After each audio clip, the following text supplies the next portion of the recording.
திரைவிமர்சனத்தில் இயக்குனர் இளன் இயக்கத்தில் வெளியே வந்திருக்கிற ஸ்டார் படத்தை பற்றி பார்க்க போகிறோம். இந்த படத்துடைய கதையை பற்றி பார்த்தோம்னா, படத்தில் ஹீரோவுடைய அப்பாவுக்கு சினிமாவில் ஹீரோ ஆகணும் அப்படிங்கிறது ஆசை.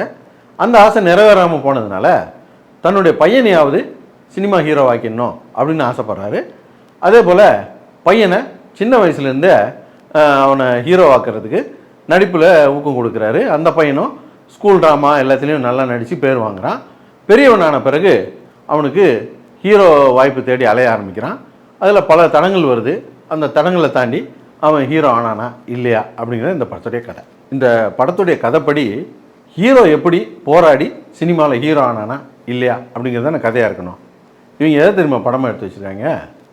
ஹீரோ நடிக்க முயற்சி பண்ணுறாரு அப்படிங்கிறத மட்டும் சொல்லிவிட்டு அடுத்து நேராக எங்கே போகிறாங்கன்னா, ஹீரோ ஒரு பொண்ணை லவ் பண்ணுறாரு. இந்த பொண்ணுக்காக ஃபைட்லாம் பண்ணுறாரு.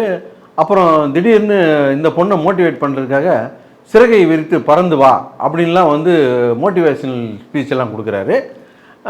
அப்புறம் பார்த்தா அந்த பொண்ணு இவன் சினிமாவில் ஹீரோலாம் ஆக மாட்டான், தத்தி பீஸ் அப்படின்னு சொல்லிட்டு இவரை விட்டுட்டு போயிடுது.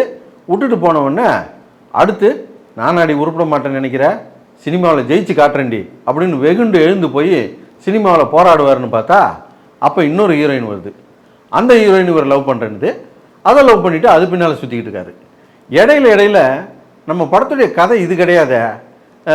ஹீரோ சினிமாவில் ஹீரோ ஆனானா அப்படிங்கிறது தானே கதை அப்படிங்கிறத எவனோ அசிஸ்டன்ட் ஆகிட்டு ஞாபகப்படுத்தாமல் இருக்கு. அப்போ திரும்ப சினிமா அவங்க டச் பண்ணிட்டு போகிறாங்களே தவிர இவங்க எடுத்துக்கிட்ட கதைக்கே வர்றது கிடையாது. இவங்களுக்கு சினிமா தான் எடுக்க தெரியாது அப்படின்னு நினச்சிக்கிட்டு இருந்தா இப்போ தான் தெரியுது இவங்களுக்கு சினிமானா என்னென்ன தெரியலன்ட்டு. இப்போது ஒரு டைரக்டர்கிட்ட போயிட்டு நாசாவை மையப்படுத்தி ஒரு கதை எடுக்க போகிறோம் அல்லது நாசாவில் ஒரு சீன் எடுக்க போகிறோம் அப்படின்னு சொன்னால் அந்த டைரக்டர் நாசாவை நேரில் பார்த்துருக்க வாய்ப்பு இல்லை, உள்ளே போகிறதுக்கும் வாய்ப்பு இல்லை. அப்போ நம்ம என்ன பண்ணுவோம், ஒரு 4 இங்கிலீஷ் படத்தை பார்த்து அதில் இருக்க ரெஃபரன்ஸ் எடுத்துக்கிட்டு அல்லது யூடியூப்பில் ஏதாவது தெரிஞ்சுக்கிட்டு யாராவது 2 சயின்டிஸ்ட்டை கூட டிஸ்கஸ் பண்ணிவிட்டு அது மாதிரி எடுப்போம். அது அந்த மாதிரி ஒட்டி வரலைன்னா கூட ஓரளவுக்கு எடுத்துருவோம். அதில் தப்பு வந்தாலும் தப்பு இல்லை, ஏன்னா ஆடியன்ஸுக்கும் அதை பற்றி தெரிய போகிறதில்ல. இது நமக்கு தெரியாத விஷயத்தை இப்படி தான் பண்ண முடியும். தெரிஞ்ச சினிமாவை தெரியாத மாதிரி எடுக்கிறாங்க. இங்கே நல்லா நடிக்க தெரிஞ்சவங்க கூட ஒரு வாய்ப்பு வாங்குறதுக்காக எவ்வளோ கஷ்டப்படுறாங்க. இந்த படத்தில் இப்படியா காட்டியிருக்கீங்க? ஒரு படி மேலே போய் படத்தில் திடீர்னு நான் பாம்பேயில் போய் ஆக்டிங் கற்றுக்க போகிறேன், அங்கே இருக்க ஆக்டிங் ஸ்கூலில் போய் சேர போகிறேன் அப்படின்னு ஹீரோ கிளம்புறாரு. ஏண்டா இங்கே இல்லாத ஆக்டிங் ஸ்கூலா? சரி, இங்கே இல்லைன்னே கூட வச்சுக்குவோம். இப்போ பக்கத்து ஸ்டேட்டில் கேரளாவில் நல்ல நல்ல நடிகர்கள் உருவாகியிருக்காங்க, அந்த மாதிரி நான் கற்றுக்க போகிறேன்ட்டு கேரளாவுக்கு போனால் கூட பரவாயில்ல, பாம்பேவுக்கு போகிறாராம்மா. என்னமோ அங்கே இருக்கிற நடிகன் பூரா நவரசத்தி நடித்து பொழிஞ்சு தள்ளுற மாதிரி. இங்கே இருக்கிற ஒரு விஜயாண்டி தொல்லையே தாங்க முடியல, அங்கே இருக்கிற பூரா பேருமே விஜயாண்டி தாங்க. அங்கே போய் ஆக்டிங் கற்றுக்கிறேன்றீங்க. ஹே பிரபு, அரே ராம் கிருஷ்ண ஜெகநாத் பிரேமானந்தா, ஹே கியாகுவா. என்னடா இது தமிழ் சினிமாவுக்கு வந்த சோதனை? இந்த படத்தில் இருக்கிற கதையை அப்படியே படமாக எடுத்தால் ஒரு ஷார்ட் ஃபிலிமாக தான் இது வரும். இதை ஃபீச்சர் ஃபில்மாக எடுக்கிற பாரு அப்படின்னு சொல்லிட்டு என்னென்னத்தையோ எடுத்து வச்சுருக்காங்க. இந்த படத்தில் ஃபஸ்ட்டு ஹீரோயின் ஒன்று வரும். அந்த போர்ஷனை அப்படியே தூக்கிட்டா படத்தில் எந்த ஜம்புமே வராது.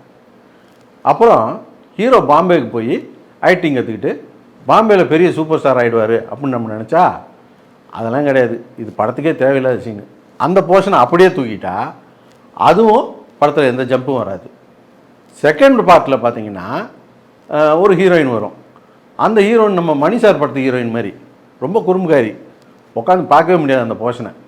அந்த போர்ஷனை அப்படியே தூக்கிட்டிங்கன்னா கூட படத்தில் எந்த ஜம்புமே வராது. அப்போது இந்த படத்தை வெறும் ஃபுட்டேஜுக்காக எடுத்து வச்சுருக்கிறீங்களா? நம்ம கூட இந்த டாடா படத்தை பார்த்துக்கிட்டு பரவாயில்ல கவினுக்கு சப்ஜெக்ட் நாலேஜ் இருக்குது போட்டிருக்கு அப்படின்னு நினச்சி நம்பி போனால் இந்த படத்தில் நடிக்கவே மாட்டேன்னு ஓடின அரிசி கல்யாணுக்கு இவரோட சப்ஜெக்ட் நாலேஜ் இருக்குதுன்னு புரிஞ்சிக்க வேண்டியதாக இருக்குது. இது ஒரு சூற மொக்க படம். ஆனால் இந்த படத்துக்கு இன்றைக்கி நல்ல ஓப்பனிங் கிடச்சிருக்குது. அதுக்கு காரணம் இந்த படத்துடைய ட்ரைலர் தான். இந்த ட்ரைலரை பார்த்தவன் பூரா இந்த படத்தை பார்க்க வந்துட்டான். அந்தளவுக்கு ட்ரைலர் கட்டு பிரமாதமாக இருக்கும். இப்போ இந்த படத்தை பார்த்தவன் பூரா இந்த ட்ரைலரை கட் பண்ணவனை தேடிக்கிட்டு ஆளுக்கு ஒரு அருவாளோடு சுற்றிக்கிட்டு இருக்கான்.